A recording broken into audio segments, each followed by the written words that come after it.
Assalamualaikum dear students, I am your chemistry teacher Mahnur Atik, and today we will discuss our topic, that is uses and sources of carbohydrates, that is in chapter number 13 biochemistry. Chapter 13 start किया हुआ था biochemistry का chapter, और इसमें हम first topic जो थे वो स्टडी कर रहे हैं कार्बोहाइड्रेट्स की हमने डेफिनेशन पढ़ी, उसकी टाइप्स पढ़ी और उनकी टाइप्स की जो थी वो हमने करेक्टरिस्टिक्स पढ़ी। अब हमने कुछ सोर्सेज पढ़ने हैं कि कार्बोहाइड्रेट्स जो हैं वो नेचुरली हमें किन किन सोर्सेज से जो है वो हासिल हो रहे हैं, और उसकी यूजेस पढ़ने हैं कि हमारी लाइफ के अंदर, हमारी बॉडी के अंदर जो है वो कार्बोहाइड्रेट्स कहाँ कहाँ पर यूज़ हो रहे हैं।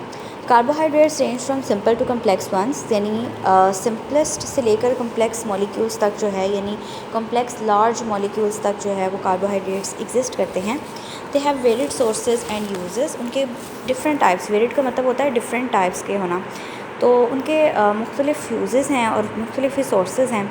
जैसे अगर हम सिंपल शुगर्स की बात करें, जिस तरह ग्लूकोज़ है, फ्रुक्टोज़ है या गैलेक्टोज़ है, ये फ्रूट्स के अंदर होती है, वेजिटेबल्स के अंदर होती है और सीरियल्स के अंदर होती है। इसी तरह अगर हम डाइसेक्राइड्स की बात करें, जो कि हमारे पास जो है वो ओलिगोसेक्राइड की एक टाइप है, उसके अंदर हमारे पास जो एग्जांपल्स आ जाती हैं वो सुक्रोज़ की, लैक्टोज़ की और माल्टोज़ की हैं। सुक्रोज़ जो है वो शुगर के अंदर, शुगर बीट के अंदर, जिसको आप चुकंदर कहते हो, उसके अंदर होता है। शुगर केन के अंदर गन्ना जिसको बोलते हैं, और फ्रूट से हमें मिलता है। इसी तरह लैक्टोज़ जो है वो ग्लूकोज़ और गैलेक्टोज़ का मिक्सचर होता है, जो कि ये डाइसेक्राइड है ना, तो 2 शुगर से मिलकर बना होगा। ठीक है, सुक्रोज़ जो है वो भी 2 शुगर से मिलकर बना होगा, जैसे आपने पढ़ा था कि ग्लूकोज़ और फ्रुक्टोज़ से मिलकर बना होता है। इसी तरह लैक्टोज़ जो है वो भी एक डाइसेक्राइड है, और वो मिलकर बना है ग्लूकोज़ और गैलेक्टोज़ से, और ये मिल्क के अंदर डेयरी प्रोडक्ट्स जो हमारे पास दही है, मक्खन है, इन सब चीज़ों के अंदर ज़्यादा पाया जाता है।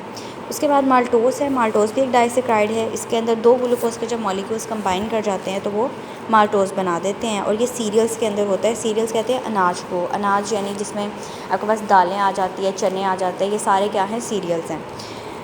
Next is the type of polysaccharide. Polysaccharide जो है वो हमें स्टार्च और सेलुलोज की फॉर्म में अवेलेबल होता है। स्टार्च मैंने आपको बताया था कि हमारे पास जो है वो किन किन चीज़ों में प्रेजेंट होता है। इन्होंने बताया हुआ सीरियल क्रॉप्स के अंदर होता है, वीट यानी कि जो हमारे पास गंदम होती है, उसके अंदर बारले, बारले कहते हैं जौ को, वो भी पॉलीसेक्राइड्स से मिलकर बना होता है। मेज़ यानी मकई भी, एंड राइस और चावल भी। जैसे मैंने आपको बताया था कि जब हम चावल को बॉयल करने से पहले जब उसको भिगोते हैं तो उसका पानी जो है, करने से पहले जब उसको भिगोते हैं तो उसका पानी जो है वो अक्सर वाइट कलर का पानी निकलता है। तो वो जो स्टार्च होता है ना चावलों का, वो सारा स्टार्च उस पानी के अंदर आ जाता होता है, जिसकी वजह से वो वाइट नज़र आ रहा होता है। Cotton is pure cellulose. जो हमारे पास कॉटन है जो हमें प्लांट से ऑब्टेन होती है, that is the pure cellulose.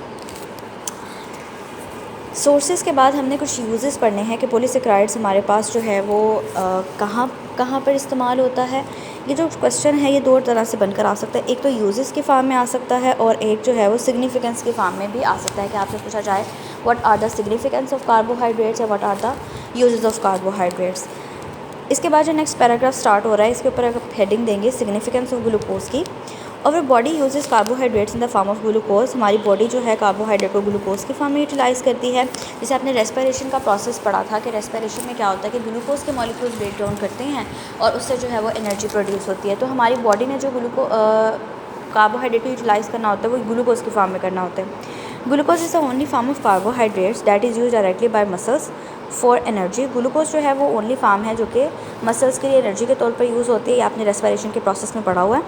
It is not that brain needs glucose as an energy source. हमें पता है कि ब्रेन को जो है एनर्जी के सोर्स के लिए भी ग्लूकोज चाहिए होता है, क्योंकि वो फ़ैट को इस्तेमाल नहीं कर सकता। हमारे ब्रेन के अंदर जो है, जो एनर्जी मिल रही है हमारे ब्रेन को, वो all in the form of carbohydrates है। वो फ़ैट से एनर्जी नहीं ले रहा, यानी हमारे मसल्स हैं वो कुछ फ़ैट से एनर्जी ले रहे होते हैं, हमारे डिफरेंट बॉडी ऑर्गन्स हैं जो कि फ़ैट से एनर्जी ले रहे होते हैं, लेकिन जो हमारा ब्रेन है वो सोलली कार्बोहाइड्रेट से एनर्जी ले रहा होता है, यानी उसका सोर्स ऑफ एनर्जी कार्बोहाइड्रेट्स है। नेक्स्ट पैराग्राफ जो है वो है यूजेस ऑफ कार्बोहाइड्रेट्स। कार्बोहाइड्रेट्स कहाँ कहाँ पर इस्तेमाल होते हैं। Besides the energy providing materials carbohydrates also provide the following uses to our body. मतलब एनर्जी प्रोवाइड करना उनका मेन काम है, इसके अलावा वो और कौन कौन से काम करते हैं ये हम देखते हैं। They regulate the amount of sugar level in our body, यानी हमारी बॉडी के अंदर शुगर लेवल को रेगुलेट करते हैं। Low sugar level in the body results in hypoglycaemia. Hypoglycaemia का मतलब होता है कि जब आपकी बॉडी के अंदर शुगर का लेवल बहुत लो हो जाए तो उसको बोलते हैं हाइपोग्लाइसीमिया, और अगर शुगर या ग्लूकोज का लेवल बहुत हाई हो जाए तो फिर उसको बोलते हैं डायबिटीज़ मेलाइटस। ठीक है, जिसे शुगर बोलते हैं आमतौर पर ना। They provide essential nutrients for bacteria intestinal tract that helps in digestion. Essential nutrients हमारे बैक्टीरियाज़ को देते हैं जो हमारे इंटेस्टाइन के अंदर होते हैं, जिन्होंने फूड डाइजेस्ट करने में हेल्प करनी होती है। Dietary fibres helps to keep the bowel functioning properly. Bowel जो है वो हमारी इंटेस्टाइन को बोलते हैं। हमारी इंटेस्टाइन में अक्सर आपने देखा होगा कि पेट में दर्द होने लग पड़ती है या फिर हमारे जो स्टमक इशू आने लग पड़ता है बहुत से लोगों को।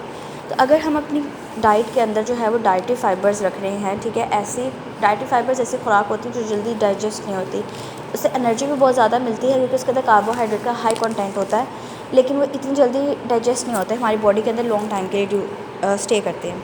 They provide fibre helps in lowering of cholesterol level. Fibre जो है वो कोलेस्ट्रॉल लेवल में, क्योंकि जब आप कार्बोहाइड्रेट को यूज़ करते हैं खासकर वो फाइबर के लेवल में होता है या फाइबर की फार्म में होता है, तो उसमें ये होता है कि वो फैट्स वो हमारी बॉडी के ऊपर एक्यूमुलेट नहीं कर रहा होता। जो हमारी एनर्जी रिक्वायरमेंट्स है वो हमें प्रोवाइड कर देता है, लेकिन हमारी बॉडी का पार्ट नहीं बन रहा होता। जैसे फ़ैट्स है ना, अगर हम फ़ैट्स को यूटिलाइज़ करते हैं तो वो क्या करते हैं कि एनर्जी प्रोवाइड करने के साथ साथ हमारी बॉडी का पार्ट बनते जाते हैं, हमारे मसल्स के ऊपर डिपॉजिट होने लग पड़ते हैं। बट कार्बोहाइड्रेट्स में और उसमें जो फाइबर्स हैं उसमें ऐसा कोई केस नहीं होता। उसमें सिंपली वो हमारी बॉडी के अंदर स्टे करते हैं, as far as we require energy, हमें एनर्जी प्रोवाइड करते हैं, ठीक है। Carbohydrates protect our muscles from cramping. Cramping का मतलब होता है जब रगड़ लग जाती है तो फिर जो हमारे मसल्स होते हैं उनको भी प्रोटेक्ट करते हैं कार्बोहाइड्रेट्स, ठीक है।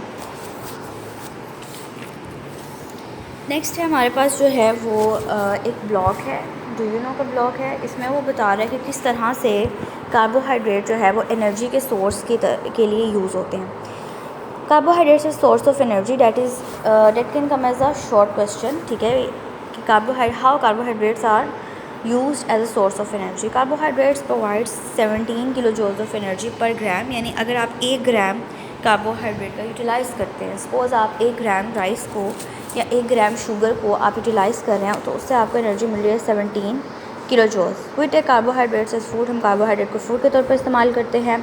लॉन्ग चेन्स में मैंने आपको बताया था कि स्टार्च है, सेलुलोज है, उसमें क्या करते हैं कार्बोहाइड्रेट जब हमारी बॉडी में जाता है, जैसे आप राइस को यूटिलाइज़ करते हैं तो वो लॉन्ग चेन्स हैं, उसमें स्टार्च काफ़ी ज़्यादा है, या आप आलू को यूटिलाइज़ करते हैं खाते हैं तो उसमें भी क्या है कि लॉन्ग चेन्स हैं, स्टार्च की कार्बोहाइड्रेट्स हैं, वो हमारी बॉडी में जाता है, सिंपल शुगर्स में ब्रेक डाउन हो जाता है ग्लूकोज के फॉर्म में, क्योंकि हमारी बॉडी ने ग्लूकोज के फॉर्म में कार्बोहाइड्रेट को यूटिलाइज़ करना होता है। फिर ग्लूकोज जो है वो स्मॉल इंटेस्टाइन में एब्जॉर्ब होता है और फिर हमारे ब्लड स्ट्रीम में चला जाता है। ब्लड स्ट्रीम फिर ग्लूकोज को ट्रांसपोर्ट करती है डिफरेंट पार्ट्स तक, वो मसल्स होते हैं। आगे ये जो इन्होंने एक इक्वेशन टाइप आपको दिया है फिगर, वो देखें, फूड कंटेनिंग कार्बोहाइड्रेट्स, वो आपने लिया, वो ब्रेक डाउन हुआ, किससे ब्रेक डाउन हुआ था, डाइजेस्टिव एंजाइम से, शुगर की फॉर्म में। कौन सी शुगर की फॉर्म में आया था, ग्लूकोज की फॉर्म में आ गया था।